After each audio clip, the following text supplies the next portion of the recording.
هەموو ئاگادارن ناوچەکەمان بە دۆخێکی ئاڵۆز و سەخدا تێدەپەڕێت هۆکاری سەرەکی سیاسەتی نادیموکراتی و شەڕانگێزی و پاوانخوازی دەوڵەتە داگیرکەرەکانی ناوچەکە و هێزە بەرژەوەندخوازەکانە.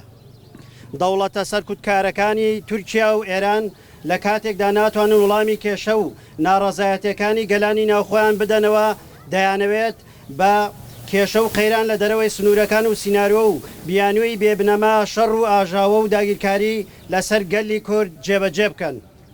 دەوڵەتی نەتەوەپەرستی تورکیا بە هاوکاری و هەڵکردنی گڵۆپی سەوزی زلهێزان لە یەک کاتدا هەڕەشە و هێرشکردن دەکات بۆ سەر باشوور و ڕۆژاوای کوردستان.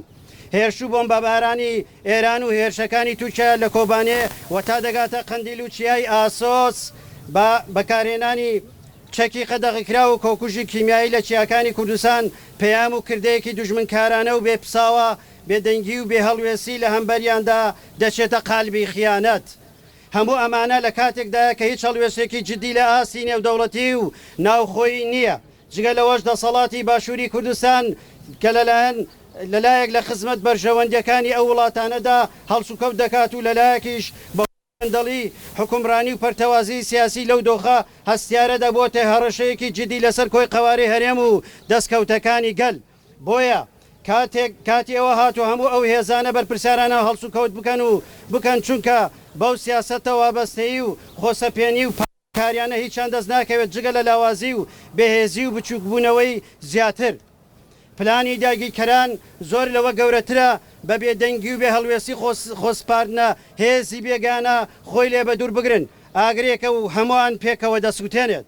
بۆیە بە پێویستە هەرچی زووە لە ئاسی نیشتیمانی نەتەوەییدا ئاشتەوایی و دیالۆگی دیموکراتیانە دەست پێ بکات و پاراستنی کوردستان لە ڕۆژاوا تا باشووری کوردستان بخرێتە ڕۆژەوی گەل و هەموو هێزە سیاسیەکان. ئەو دۆخە سیاسی و ئابووری و پەرتەوازەیە بابەز بێت چونکە گەلەکەمان تاسەر بە هەدەردانی دەستکەوت و خوێنی شەیدەکانی قبول ناکات و خاوەندداری لە خاک و سەروەری و کەرامەتی خۆی دەکات. خاوەندداری دەکات لە خاک و سەروەری و کەرامەتی خۆی.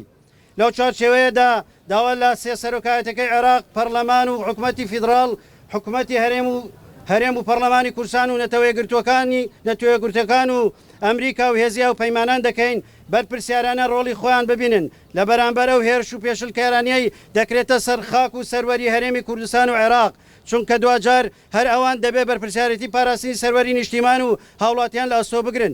هەموو دەرانجامەکانی ئەم بێدەنگی و بێهەڵوێستیانە لە ئازداگیرکاری و پەلامار و خوێنڕشتنی خەڵک بەرپرسیارەتێکی مێژووی و ئەخلاقی و یاسایی لاسویان.